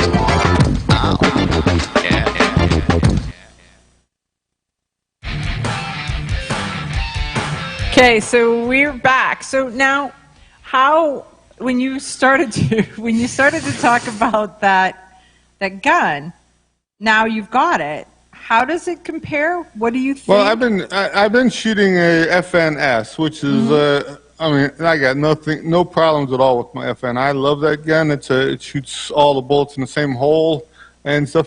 I tend to go to these less costly route because I just like playing with the stuff. So, well, and you want to see what's out there that is not. I've been shooting a Diamondback DB9 for 5 years now or something. I love that little gun. It a lot of people, as soon as I show it, they flick their nose at me, but they poo-poo it. But I wanted one of these DVGs because I wanted to try that trigger out. So I bought this thing, and it's like 1,066, so I'm sure that they haven't been making them for 2 years like they've been saying, and they just started because serial number 500 was the first one or something. So anyhow, I took this thing out. I shot a lot of rounds through it. I don't know, 500-600 rounds through it. You can tell that it's not the same cost as my FN by the way the magazine functions and how coarse everything is. But I didn't have even one hiccup. It fired everything without a problem. I was shooting probably 75, 80 feet, and I could hit head-sized targets with no problem at all. And I mean, considering the little gun is almost like a comical relief package for. Well, it really is in a price point where pretty much anybody can afford it. It's about $300. It's I think some of them you can even get a little cheaper depending on where you shop. It comes with 2 10-round magazines, and I shot some hollow point stuff, and I shot some old guard dog that I had, and I shot some Full Metal Jacket, and like I say, no issues whatsoever with the whole thing. The big thing I noticed that like the trigger reset, you got to be all the way off and come back on. All off. Okay. Otherwise, you double clutching that trigger a couple times and nothing was happening. So. Okay. So the question is will aftermarket triggers fit into it? Is there something that you can do for that, or because are you just because of this gun is so new and so low cost, price conscious? The secondary market doesn't really cover a lot of things. I had a heck of a time getting a holster even because it's just not a super popular thing. I mean, if you get a Glock, you can buy everything under the sun for it. Some of the other things are not quite supported in the aftermarket like this. But I think for so far toughness and that it's a winner, and I hope that the aftermarket does do something, because I would buy an aftermarket trigger if it's come available to reset that. And would that make it? Well, they could shorten up that reset just a little bit, I believe, in some of the trigger components. So. And so, do you think that some of the other not so smooth portions of the operation can be solved just by time? I think so. Shooting? Just shooting it, and I think too, better if you could get some Mega magazines or something, a better quality magazine, that would do away with a lot of your issues also. Okay. I mean, the magazines were very coarse. Like I say, it's cheap because they don't spend the extra 20 minutes deburring everything and polishing and shining it all up. And I mean, my FN comes with stainless steel magazines and everything. This comes with just regular old carbon steel, and you could see the burrs on it and everything. But it'll eventually wear in. And but yeah, I was jumping around and shooting just as good as the rest of them were. So. Okay. Well, there you go. So yeah, it's always interesting to get your hands on something new and then see what you think about it. You know, I've been looking at what am I going to do in 2022? What is my next? What am I going to add to the stable of firearms? Because you and I both signed up to go to Gunsight in October, and so we're rolling this out to anybody who wants to think about going for further firearms education. Robyn, who was just on with us earlier in this show, so Robyn is also going. So the October class that is at Gunsight, the 250 class, is the class that we are going to be in. So if any of you are thinking long-term firearms training and would like to join, that should be great fun. Sometimes, like, I have sniper rifles and I have long-range varmint rifles, but a lot of the stuff that I have is technology from the 50s, 60s, 70s type stuff. So these guys, the new scopes have mil dots and different chevrons and wind gauges and all this stuff. So it's like my old rifle doesn't do the trick anymore, and I have to have a new improved one with better optics and all this stuff. Well, I'm looking at what am I going to do for a 9mm full-size firearm, because that's as my husband had to say, the one that I go to for the 9mm full-size firearm is his, and so I'm going to have to have my own, because it just doesn't seem to be that I have one. Well, you can look at the car lineup and see if Magnum Research I don't know what they call it. It was like the Baby Desert Eagle, I believe. It used to be called the Jericho years ago when they first started bringing them in the country. I don't know. We're going to have to look. So there's a lot of stuff out there. So you have to decide, do you want a hammer? Do you want a hammerless? Do you want it to hold 25 bullets or 10 good enough? Or, yeah. Do you need it for a light or a laser or any of that stuff? No, I just think I need a full-size 9mm that's just kind of ready to go and teach me things, so that I can then use that skill set to back down to my 365. You can call on Mike and see if he's ready to retire some of his Glocks that he always buys these real fancy Glocks, and sometimes he keeps them, sometimes he doesn't. There is all of that. So they're all tuned up and ready to go. You might as well we'll get just one say like that I have between now and October to decide. And oh, by the way, then the summer and the range and practice and all of those kinds of things. You still got a Tommy gun to break in, so. I do. I mean, the crazy part was that the Tommy gun, when it went to the range, I didn't shoot it because everybody wanted time with it, and we ran out of time before we ran out of people, and so it just went back in the safe, and there it sits, and it's just kind of. We'll get there. Now we're into January in Ohio. And so you never know quite so what. Put your snowshoes on and take your Tommy gun out. I know. I know it. So what else do we've got going on?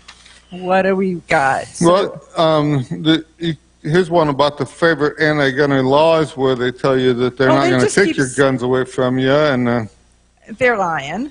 Here's one we talked about earlier about the Second Amendment activism, gun shows are the gateway to extremism. So you'll, once you get started, you can't stop. I can tell you, I have a harder time with the auction than I do. If I'm at an auction house, I need to have handcuffs on because I'll buy something. Because it's moving, and it's moving at it's such a low. We went to an auction one time, and it was a really nice Smith & Wesson, like the first model hand ejector, 38, built 1899 to 1902. I wasn't interested in it, and so I didn't bother to mark it on my sheet. So I'm doing something, I come back over, and they're bidding on it. It was like $190, and nothing was happening. So I took the card and raised it up. I was like, I thought you didn't want that. I says, for $190, I want that, but I figured it was going to go for $700, and ended up getting it for $190. And it's like you don't see, most of the time you see this hand ejector in a 1905 second change, they call it. So it goes from like 1905 to 1927 version. You hardly ever see the very earliest ones of these. And so there's the, do you really want it, or do you just don't want somebody else to get that much of a deal? It was such a deal. I mean, why not take it? I could use making that $500 over to somebody else instead of. So did you roll it, or is it sitting there? No, I passed it on. It's one of the things that I didn't really want it. I didn't need it, but I knew what it was, and its pedigree demanded more out of it than what they were getting. More attention than where it did. I swear, the one thing that I think that we ought to do, should we have spare time and all of that, is that we ought to seriously consider some kind of a video show of you at auctions, because it's one of them things where, though, when you go to do it, all of a sudden now that the pressure's on, it's like now you got to phone a friend because you can't remember nothing. You don't even remember your own name, let alone. I think it would be just entertaining as all get out. And well, the other day I went to a gun shop, and I was in there, and they had a high standard Sentinel, and most of them you see are 6-inch barrels. It's a really nice little gun. They made it from about 1955 till about 1969 or something. Double action, 9-shot. It's got aluminum frame, but it also has it's got a steel barrel and cylinder. And they did make some in 22 Magnum either. Most of them are like a 100 or a 101 version. They use this coding catalog numbering system for them. This one happened to be a 105, which is a rare version of it, and nobody knew it at the shop apparently. So I bought it at half price. So. Okay. So then, what are you doing with it? I don't know. I was going to sell it to you. So. Okay. So are you going to sell it to me at half price, or are you going to sell it to me at 3/4 price? So. Got it. So, and I use those for firearms training for the for programs where we introduce women to guns and shooting. And the funny part is, old 22 pistol is. They're crazy money how much you get for them, but new ones are even more. I mean, you look at what the Ruger, like the SP-101 or the Smith & Wesson Model 17s are. They're like $1,000, $700 to $1,000 for a 22 It's like pistol. they figured out that the ammo's cheaper, so they're going to get it for the gun because you're paying one way or another. I mean, they do make little cheap guns, but you get what you pay for. Keep that in mind. So. Hi, I'm Janelle Westrom, owner of Davenport Guns and Davenport Shooting Club. At Davenport Guns, we do so much more than sell firearms. We advocate for increased personal safety and security, not just for you, but your whole family and community. Go to davenportguns.com to see our online inventory and browse videos, articles, and things we just find entertaining. Sign up for our newsletter to learn more. This is Cheryl Todd of Gun Freedom Radio, and I am proud to join Amanda Suffolk and all the 50 women, one from each state, in our grassroots efforts to protect the Second Amendment as delegates of the DC Project. Grassroots organizations like the DC Project run on donations, so please consider donating to our GoFundMe/DC Project to keep the promise of freedom alive.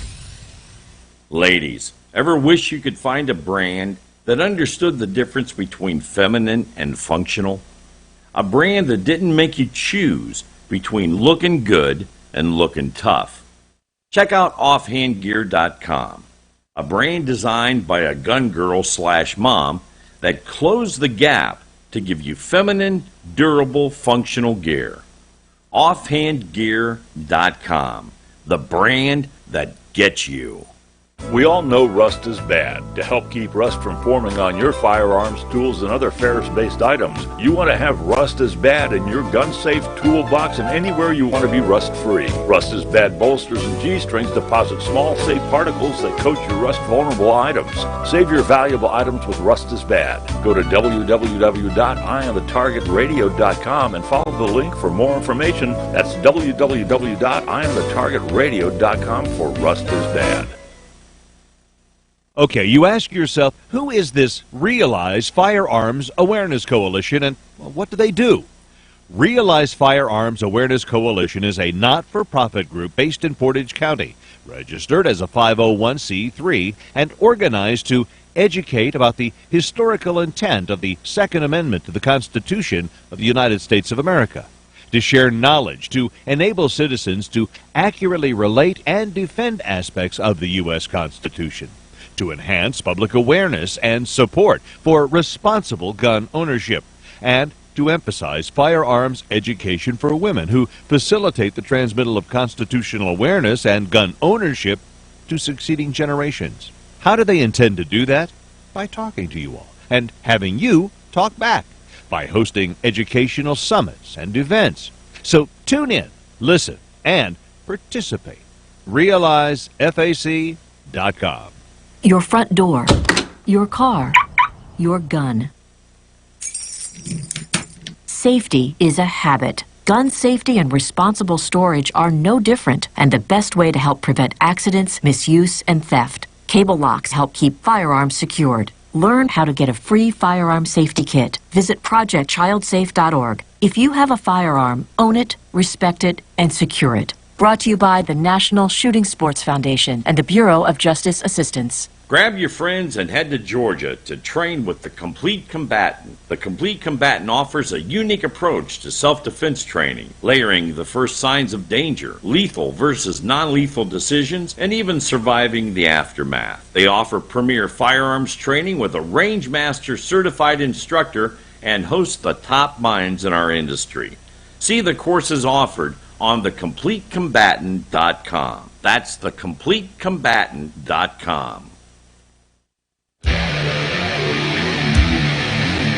Okay, we're back, and there's Rob's got some articles here that are pretty interesting. There's a couple different things that I want you to. Mainly, what they're saying is the Second Amendment isn't going anywhere. It isn't going anywhere.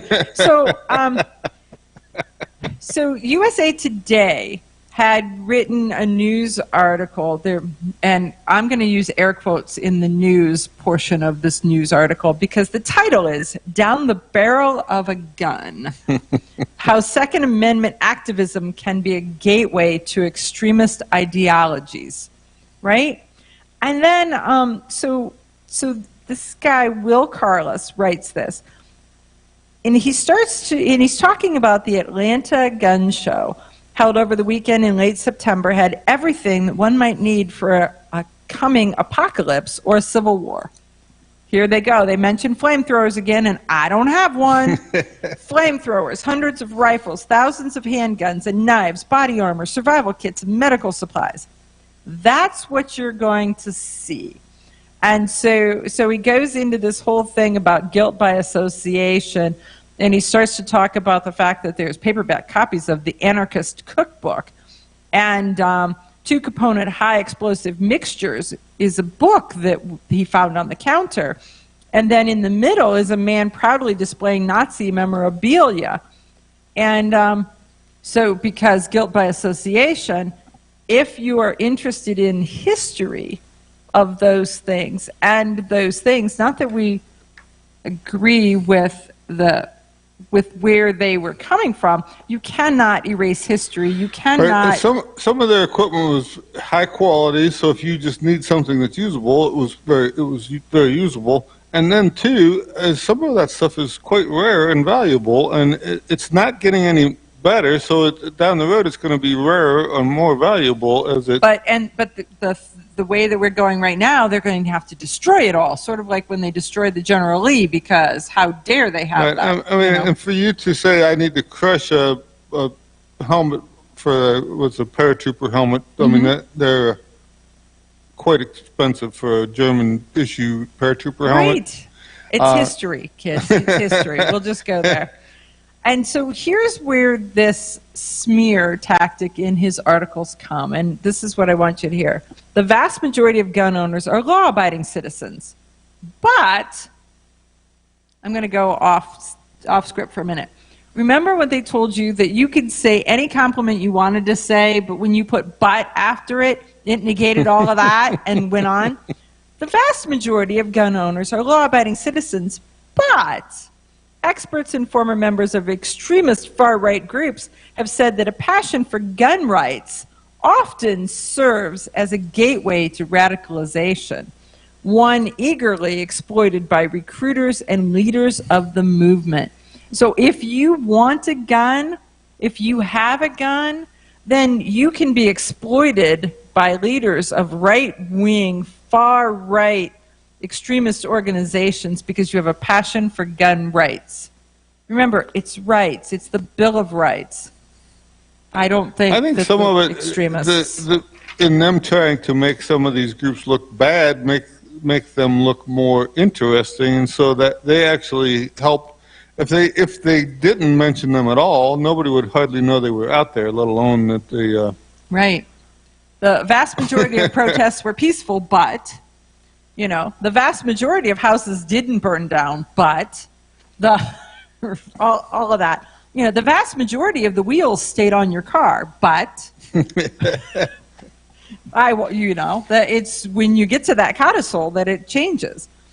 And here's another interesting thing. And so there was another article that I'm switching topics because it's really funny in the anti-gun organizations, in their messaging, they look for studies, they look for media, they look for data, they look for feelings that are going to sway people to think like they think.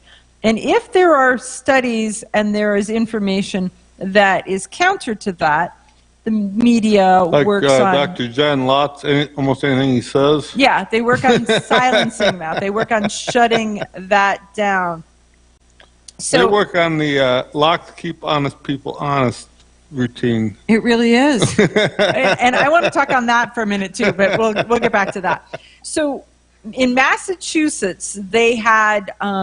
there's a study on the fact that 5% of adult Massachusetts residents had gun licenses, but Massachusetts has new gun control measures that they're trying to reduce gun ownership because they believe that will reduce 4 types of violent crimes: murder, manslaughter, aggravated assault, robbery, and rape. But the study shows that did not have a consistent effect. Notably, 1% increase in denied firearms licenses and denied firearms licenses following disqualifications increased robberies by 7.3 and 8.9% respectively. So a 1% increase in denied firearms licenses. So that people do not have the right to defend themselves. That means that more robberies, more attacks happen in their communities, in their neighborhoods, and to them. So there's that. Speaking of locks and locks keeping people honest, Christmas time, we had a 12-year-old here, and so everybody's like, what do you get a 12-year-old for Christmas? What kind of a gift? So I gave him a lock picking set. I gave him a translucent lock and lock picking tools so that he can learn how locks work and he can pick locks and he can so it was a educational, mechanical, learn how things work thing. And I was asked, aren't you afraid of having given that to him? And I was like, no, why? So he spent all of Christmas Day picking every lock in my house. He picked the front door lock, he picked the living room lock, and he worked around, and he was like, okay. And so he would lock it, and then he'd go out, and he'd pick the lock, and then he'd come in, and then he'd lock it. And it was so funny. It was like, aren't you afraid? No, he's not going to break in and take my stuff, but he does now have this interest in how And locks now, work. down the road, if you lock yourself out, you I can can call him. Right? There is that, but it is understanding how those types of things work, and maybe he'll have a career that is mechanically based or that, because we have friends who are locksmiths. We have friends who have made a career out of understanding how those Just how to get into things that you shouldn't be in. Right. Well, and ask permission. May I pick the lock to get to your whatever? What do you say? Can you come out here and get my keys out of this? Right. Can you get me into my car? They Can you get me into my trailer? Faster than if you had a key. I'm telling you. Remember that time we had a safe that the combination didn't work any longer? It had an electronic lock, and it stopped unlocking. And so we called the locksmith, and he came out, and he was like, wow, this is a really good safe. I said, are you in? And he's like, no. Okay, so it's a really good safe. So then he had to call the next level lock-picking expert, and he comes out, and he's like, wow, this is a really good safe. And I said, you can't get in? He's like, no, I'm in, but it's a really good safe. So it's all in how you... No, I'm in. I'm in. I've got it. But it just amuses me, and I like seeing how they do it, what they do, and I love the mechanical minds to it. And everybody's going to have a career someplace, some way, and even if you don't go into locksmithing or something like that, it's just understanding how it works, and that makes it so when you're locking your own stuff up, you know which lock is much easier better? to defeat than the others or whatever. So you can make a much more informed decision as to when you're buying a security system or a locking. I'm telling you, I know that I have locks around here that don't have keys, that the keys have gone somewhere. I'm going to save those all up, and that's what he's getting next. Here, I'm going to give you a bucket full of locks with no keys, so see if you can get into any of them. Because I believe that once they're open, you can actually have keys made. So we'll see. So think about creative educational gifts for children. Okay, you ask yourself, who is this Realize Firearms Awareness Coalition, and what do they do? Realize Firearms Awareness Coalition is a not-for-profit group based in Portage County, registered as a 501c3, and organized to educate about the historical intent of the Second Amendment to the Constitution of the United States of America, to share knowledge, to enable citizens to accurately relate and defend aspects of the U.S. Constitution, to enhance public awareness and support for responsible gun ownership, and to emphasize firearms education for women who facilitate the transmittal of constitutional awareness and gun ownership to succeeding generations. How do they intend to do that? By talking to you all and having you talk back, by hosting educational summits and events. So tune in, listen, and participate. Realize FAC